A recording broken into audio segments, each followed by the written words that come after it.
इन साथियों, आप सभी का स्वागत है। तो आज हम बात करेंगे आपके रूपक अलंकार, उत्प्रेक्षा अलंकार को हमने अच्छे से कंप्लीट किया। आपने वीडियो नहीं देखा है तो जरूर देखिएगा। हाँ, अभी तक चैनल को सब्सक्राइब नहीं किया तो सब्सक्राइब भी कर लीजिएगा, क्योंकि अलंकार को हम लोग पूरा कंप्लीट पढ़ने वाले हैं, कुछ भी छूटेगा आपका नहीं।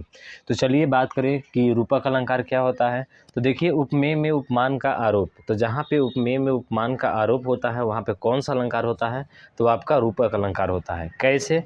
तो एग्जाम्पल देखिए, मन मंदिर है। मन क्या है भाई साहब? मंदिर है।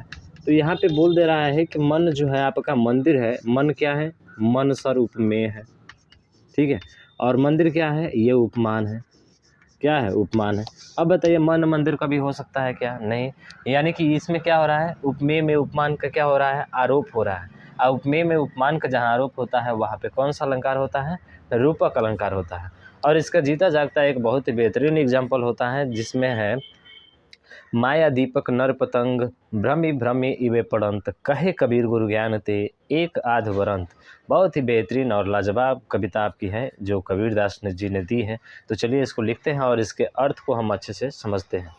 तो लिखिएगा, माया दीपक नर पतंग, माया दीपक नर पतंग, माया दीपक नर पतंग भ्रमि भ्रमि इवे पड़ंत, भ्रमि भ्रमि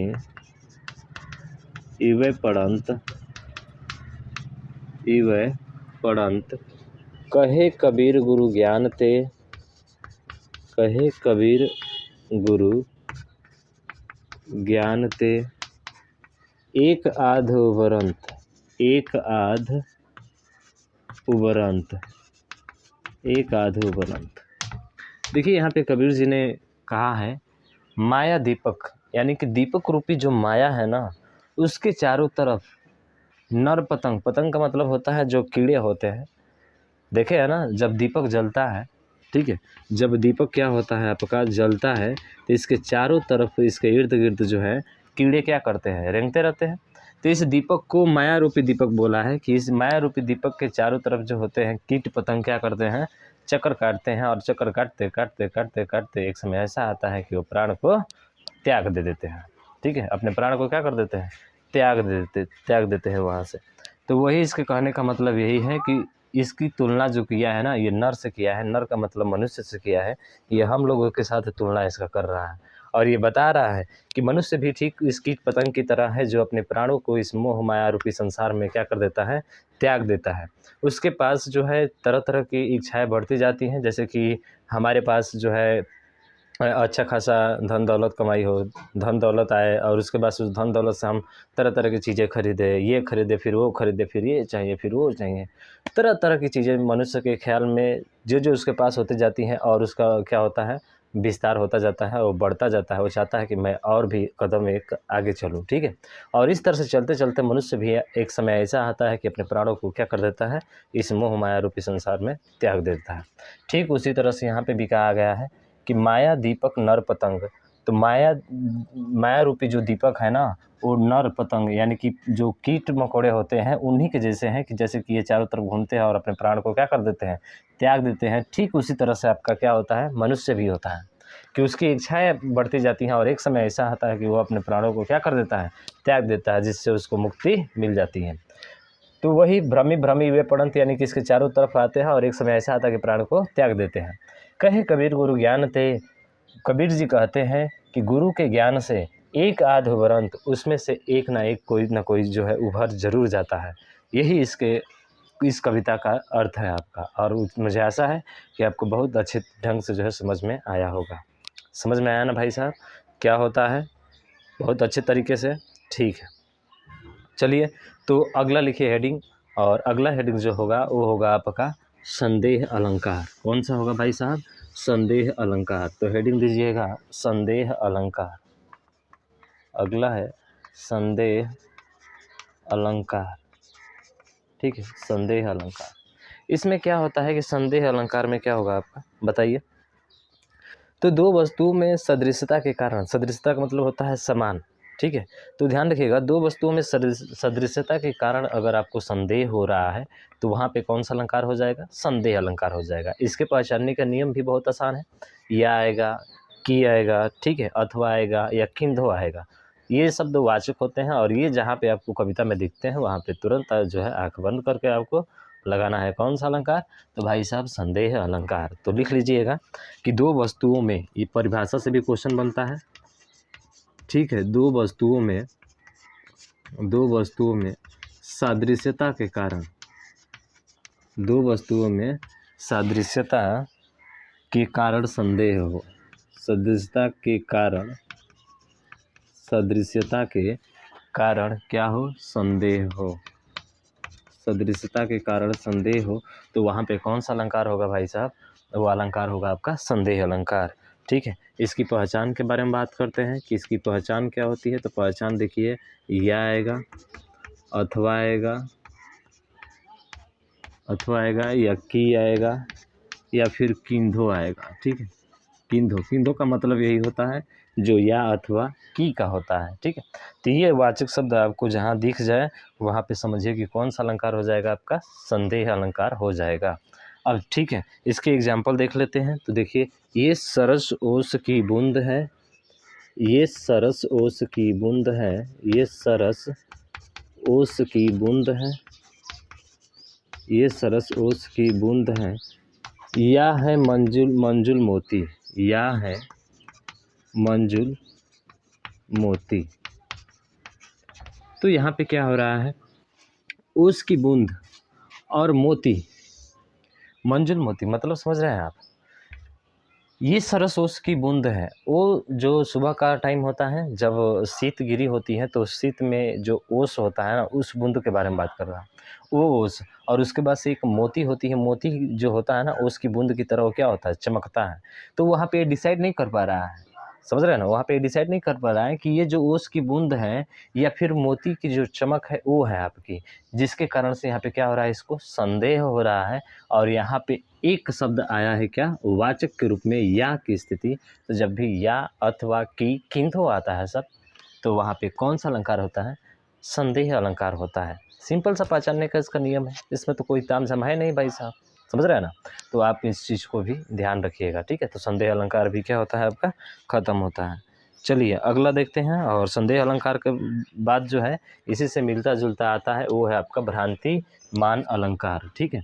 तो अगला हेडिंग दीजिए, भ्रांतिमान अलंकार, ठीक है। चलिए अगला दीजिए हेडिंग, भ्रांतिमान अलंकार।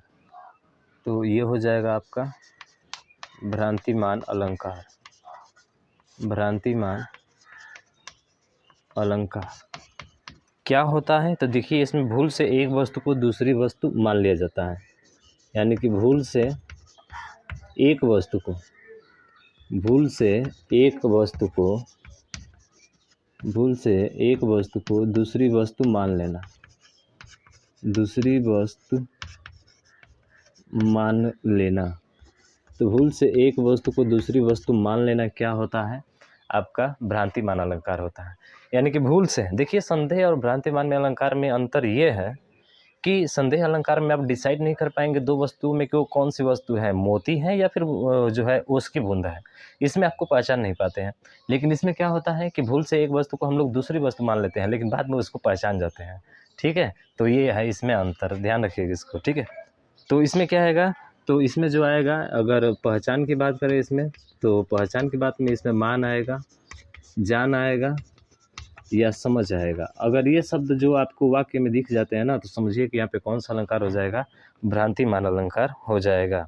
जैसे ओस बूंदे चुग रही, जैसे ओस बूंदे चुग रही, ओस बूंदे चुग रही, ओस बूंदे चुग रही, हंसनी मोती उसको जान, हंसनी मोती उसको जान, उसको जान।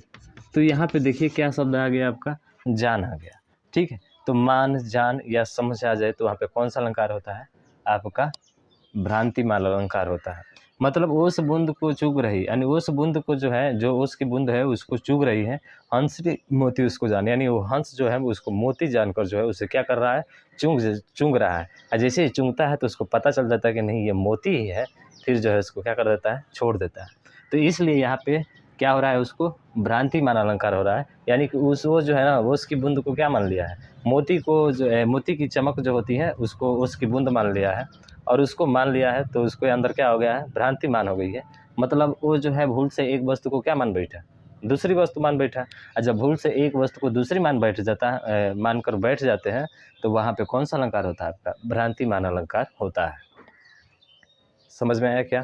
तो वीडियो को फटाफट शेयर कीजिएगा, ठीक है, समझ में आ रहा है अच्छे से तो ये भ्रांतिमान अलंकार हो जाएगा आपका। ठीक है, अगला है विवक्षा अलंकार, जिसे हम लोग पुनरुक्ति प्रकाश अलंकार के भी नाम से जानते हैं। तो अगला हेडिंग लिखिएगा विवक्षा अलंकार। अगला हेडिंग है आपका विवक्षा अलंकार। विवक्षा अलंकार, देखिए इसी विवक्षा अलंकार को हम लोग क्या बोलते हैं, पुनरुक्ति प्रकाश अलंकार। पुनरुक्ति प्रकाश अलंकार, ठीक है, दोनों शब्द एक ही हैं। पुनरुक्ति प्रकाश अलंकार कहा जाता है, क्यों? क्योंकि वो शब्द जो है बार बार आता है। ठीक है, तो लिख लीजिए इसमें, विवक्षा का अर्थ है दोहराना। बात करें विवक्षा, तो विवक्षा का अर्थ क्या होता है, तो विवक्षा का अर्थ है दोहराना। विवक्षा का अर्थ है दोहराना, ध्यान रखिएगा, इसे भी पूछा जा सकता है। विवक्षा को हम लोग किस नाम से जानते हैं, पूछा हुआ है, तो ध्यान रखिएगा विवक्षा को हम लोग पुनरुक्ति प्रकाश अलंकार के नाम से भी जानते हैं। ठीक है, अब जैसे देखिए एग्जाम्पल की बात करें, तो एग्जाम्पल में आएगा मोहि मोहि मोहन को, मोहि मोहि मोहन को, मोहि मोहि मोहन को, मोहि मोहि मोहन को मन भयो राधामय, मन भयो राधामय, राधामय। तो यहाँ पे देखिए ना, मोहि मोहि दो शब्द बार बार आ रहे हैं, दो शब्द आ रहे हैं, अर्थ नहीं, अर्थ से मतलब नहीं है, हमें केवल ध्यान रखना है इसका। मोहि मोहि का मतलब एक ही अर्थ है, मोहि मोहि मोहन को मन भयो राधा मय। तो यहाँ पे मोहि मोहि जो शब्द आया है ना, वो आपका दो बार आया है, दोनों एक ही साथ आएंगे, यह ध्यान रखिएगा। अब इसमें बात करते हैं कि सर कनक कनकते शौक दुनियान में तो अलग अलग उसका अर्थ था, तो वहाँ पे यमक अलंकार हो रहा था। हाँ, वहाँ पे अलग अलग उसका अर्थ था, लेकिन यहाँ पे अलग अलग नहीं है, इसका सेम है। ठीक है, तो इसलिए मोहि मोहि कौन सा अलंकार हो जाएगा, इसमें विवक्षा अलंकार हो जाएगा। या इसी को नाम जानेंगे हम लोग किस नाम से, पुनरुक्ति प्रकाश अलंकार के नाम से भी जानते हैं। ठीक है, किसका नाम से, पुनरुक्ति प्रकाश अलंकार के नाम से भी जानते हैं। तो समझ में आ गया, जो दो शब्द बार बार आएंगे वहाँ पे पुनरुक्ति प्रकाश अलंकार होगा। तो पुनरुक्ति प्रकाश अलंकार या विवक्षा अलंकार के नाम से जानते हैं इसको हम लोग। उसके पहले इसके संदेह भ्रांतिमान आपने अच्छे से पढ़ लिया, और रूपक भी अच्छे से पढ़ लिया, तो आपको समझ में आ गया हो तो इस वीडियो को ज़्यादा से ज़्यादा शेयर कीजिएगा।